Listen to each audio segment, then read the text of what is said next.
Hello everyone, welcome to our YouTube channel. ഇന്ന് നമ്മൾ പറയാൻ പോകുന്ന ടോപ്പിക് എന്താണെന്ന് എല്ലാവർക്കും മനസ്സിലായി കാണുമല്ലോ. ന്യൂസിലാൻഡ് നഴ്സിംഗ് രജിസ്ട്രേഷൻ്റെ റീസെൻറ്റ് അപ്ഡേറ്റിനെ കുറിച്ചിട്ടാണ് പറയാൻ പോകുന്നത്. ന്യൂസിലാൻഡ് പ്രോസസ്സിങ്ങിൽ കുറേയേറെ മാറ്റങ്ങൾ വന്നിട്ടുണ്ട്. 2024 മുതൽ ന്യൂസിലാൻഡിൽ കുറേയേറെ മാറ്റങ്ങളാണ് വന്നിരിക്കുന്നത്. ന്യൂസിലാൻഡിൽ രജിസ്റ്റേർഡ് നഴ്സ് ആകാൻ വേണ്ടി ക്യാപ് കോഴ്സ് കംപ്ലീറ്റ് ചെയ്ത് കഴിഞ്ഞാൽ അവിടെ RN-ആയിട്ട് വർക്ക് ചെയ്യാൻ പറ്റുമായിരുന്നു. അതിൻ്റെ റിക്വയർമെൻറ്റ്സും കാര്യങ്ങളൊക്കെ മീറ്റ് ചെയ്ത് കഴിഞ്ഞാലാണ് ക്യാപ്പിൻ്റെ ഡിസിഷൻ കിട്ടുക. പക്ഷേ ഇനി മുതൽ അങ്ങനെയല്ല, അത് റീപ്ലേസ് ചെയ്തിട്ട് പുതിയ എക്സാംസായി മാറിയിരിക്കുകയാണ്. ഓസ്ട്രേലിയയുടെ പ്രോസസ്സ് ചേഞ്ച് ആയതുപോലെ തന്നെ ഏകദേശം സിമിലർ ആയിട്ടുള്ളൊരു പ്രോസസ്സ് തന്നെയാണ് ന്യൂസിലാൻഡിലും വന്നിരിക്കുന്നത്. ക്യാപ്പിനെ റീപ്ലേസ് ചെയ്തിട്ട് 2 എക്സാമാണെന്ന് പറഞ്ഞിരുന്നല്ലോ. ആ എക്സാം ഒരെണ്ണം തിയറി എക്സാമും പിന്നെ ഒരു എക്സാം ഓസ്കി എന്ന് പറയുന്ന പ്രാക്ടിക്കൽ എക്സാമും ആണ്. ഈ കോമ്പിറ്റൻസി അസസ്മെൻറ്റ് എക്സാമിനേഷൻ എന്തൊക്കെയാണെന്ന് നമുക്ക് നോക്കാം.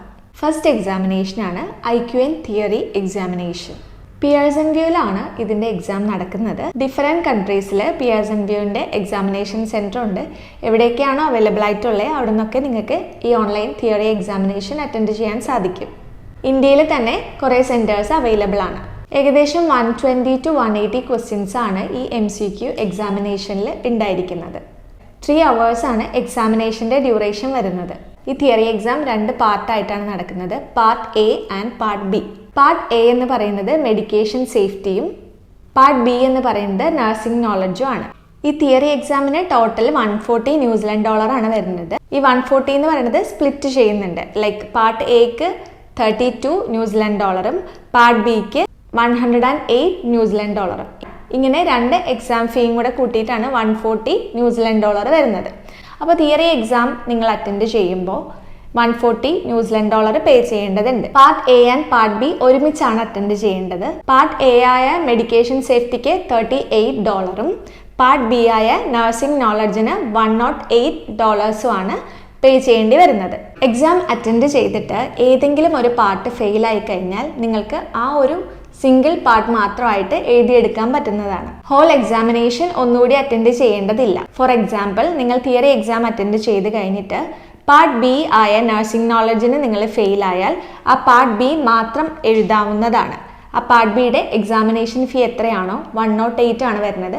ആ പേയ്മെൻറ്റ് ഒന്നുകൂടി പേ ചെയ്യേണ്ടി വരും ഫെയിലായാൽ. അല്ലാതെ ഹോൾ എക്സാമിനേഷൻ ഫീയും ഹോൾ എക്സാമിനേഷനും എഴുതേണ്ടതില്ല. Maximum number of attempts 3 times ആണ്. 3 timesൽ കൂടുതൽ നിങ്ങൾക്ക് തിയറി എക്സാമിനേഷൻ എഴുതാനായിട്ട് സാധിക്കില്ല. ഒരു പ്രാവശ്യം അറ്റൻഡ് ചെയ്ത് ഫെയിലായി പോയി കഴിഞ്ഞാൽ പിന്നെ 2 ചാൻസ് മാത്രമാണ് ഉണ്ടാവുന്നത്. ഈ തിയറി എക്സാമിനേഷൻ സക്സസ്ഫുള്ളായി കംപ്ലീറ്റ് ചെയ്ത് കഴിഞ്ഞാൽ രണ്ടാമത്തെ എക്സാമായ പ്രാക്ടിക്കൽ എക്സാമിനേഷൻ ന്യൂസിലാൻഡിൽ പോയിട്ടാണ് അറ്റൻഡ് ചെയ്യേണ്ടത്. ക്ലിനിക്കൽ കോമ്പിറ്റൻസ് അസസ്മെൻ്റ് ആയ എക്സാമിനേഷൻ്റെ പേരാണ് OSCE, objective structured clinical examination. ഈ ഒരു ടേം നിങ്ങൾ എന്തായാലും കേട്ടിട്ടുണ്ടാവും അല്ലേ? ഓസ്ട്രേലിയയിൽ ഇതുപോലത്തെ തന്നെ ഒരു എക്സാമാണ് OSCE എന്ന് പറയുന്ന എക്സാമാണ്. അതുപോലെ തന്നെ OSCE UK-യിലും വരുന്നുണ്ട്. ഏകദേശം ഇതിനോടൊക്കെ സിമിലർ ആയിട്ടുള്ള ഒരു എക്സാം തന്നെയാണ് ന്യൂസിലാൻഡിലെ പ്രാക്ടിക്കൽ എക്സാമായ OSCE. ഈ എക്സാമിനേഷൻ അറ്റൻഡ് ചെയ്യാനായിട്ട് വേണ്ടി വിസിറ്റിംഗ് വിസയിൽ തന്നെയാണ് ന്യൂസിലാൻഡിൽ പോവേണ്ടത്. ഈ വിസിറ്റിംഗ് വിസയിൽ പോയി കഴിഞ്ഞിട്ട് ടോട്ടൽ ഒരു 3 ദിവസമാണ് നിങ്ങൾ ഈ ഒരു എക്സാമിനേഷന് വേണ്ടിയിട്ട് സ്പെൻഡ് ചെയ്യേണ്ടി വരുന്നത്. എക്സാമിനേഷൻ ഡേക്ക് മുമ്പായി 2 ദിവസത്തെ ഓറിയൻറ്റേഷൻ വരുന്നുണ്ട്. ഈ ഓറിയൻറ്റേഷനും എക്സാമിനേഷനും ഒക്കെ നടത്തുന്നത് ന്യൂസിലാൻഡ് നഴ്സിംഗ് കൗൺസിൽ തന്നെയാണ്. സോ കൗൺസിൽ ഡയറക്റ്റ് ആയിട്ടാണ് ആ 2 ദിവസത്തെ ഓറിയൻറ്റേഷനും പ്രൊവൈഡ് ചെയ്യുന്നത്. ഓറിയൻറ്റേഷന് വേണ്ടി $500 ആണ് നഴ്സിംഗ് കൗൺസിൽ ചാർജ് ചെയ്യുന്നത്. 3-ാമത്തെ ദിവസത്തെ എക്സാമിന് വേണ്ടിയിട്ട് $3000 ചാർജ് ചെയ്യുന്നുണ്ട്. സോ ടോട്ടൽ OSCE എക്സാമിനേഷൻ ഫീ എത്രയാണെന്ന് ചോദിച്ചാൽ $3005 ആണ്. ഇനി ഇതിൻ്റെ എക്സാം സെൻറ്റർ എവിടെയാണെന്ന് നോക്കാം. ക്രൈസ്റ്റ് ചർച്ചിലുള്ള നഴ്സിംഗ് മോഡ് സിമുലേഷൻ സെൻറ്ററിലാണ് എക്സാം നടക്കുന്നത്. ടോട്ടൽ 10 സ്റ്റേഷൻസ് ആണ് OSCEയിൽ വരുന്നത്. 120 minutes നീണ്ടു നിൽക്കുന്ന ഒരു എക്സാമിനേഷനാണ്. ഓരോ സ്റ്റേഷനിലും നിങ്ങൾക്ക് 12 minutes ആണ് സ്പെൻഡ് ചെയ്യാൻ പറ്റുന്നത്. 2 minutes റീഡിംഗ് ടൈമും ബാക്കി 10 minutes എക്സിക്യൂഷനും. അങ്ങനെയാണ് OSCE വരുന്നത്. ഓൾമോസ്റ്റ് സിമിലർ ആണ് ഓസ്ട്രേലിയയുടെ പ്രോസസ്സുമായിട്ട്.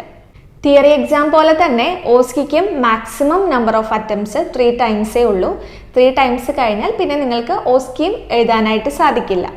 അതുകൊണ്ട് തന്നെ എല്ലാവരും നന്നായി പ്രിപ്പയർ ചെയ്തിട്ട് വേണം ന്യൂസിലാൻഡ് രജിസ്ട്രേഷൻ പ്രോസസ്സിൻ്റെ എക്സാംസ് അറ്റൻഡ് ചെയ്യാനായിട്ട്. ഓരോ പ്രാവശ്യം ഫെയിൽ ആയാൽ എക്സാമിനേഷൻ ഫീ പേ ചെയ്യേണ്ടത് മാൻഡേറ്ററി ആണ്.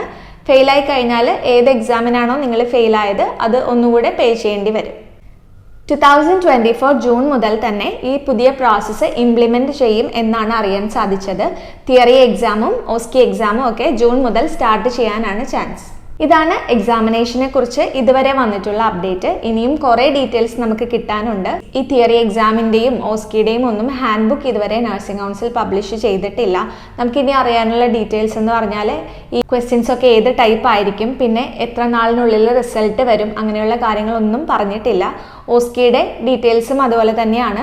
ഓസ്കി 10 സ്റ്റേഷനിൽ എത്ര എണ്ണം പാസ്സാവണം, എത്ര നാളിനുള്ളിൽ ഇതിൻ്റെ ഔട്ട്കം വരും എന്നുള്ളതൊന്നും അപ്ഡേറ്റ് വന്നിട്ടില്ല. സോ ഇതിനൊരു hand book New Zealand nursing council publish ചെയ്യാൻ സാധ്യതയുണ്ട്. കാരണം ഓസ്ട്രേലിയക്കും ഇതുപോലത്തെ തന്നെ ഏകദേശം സിമിലർ ആയിട്ടുള്ള പ്രോസസ്സ് ആയതുകൊണ്ട് ആപ്ര ഹാൻഡ് ബുക്ക് പബ്ലിഷ് ചെയ്തിട്ടുണ്ട്. അപ്പോൾ അതുപോലെ ന്യൂസിലാൻഡ് നഴ്സിംഗ് കൗൺസിലും ഒരു ഹാൻഡ് ബുക്ക് പബ്ലിഷ് ചെയ്യുമെന്ന് തന്നെ നമുക്ക് വിചാരിക്കാം.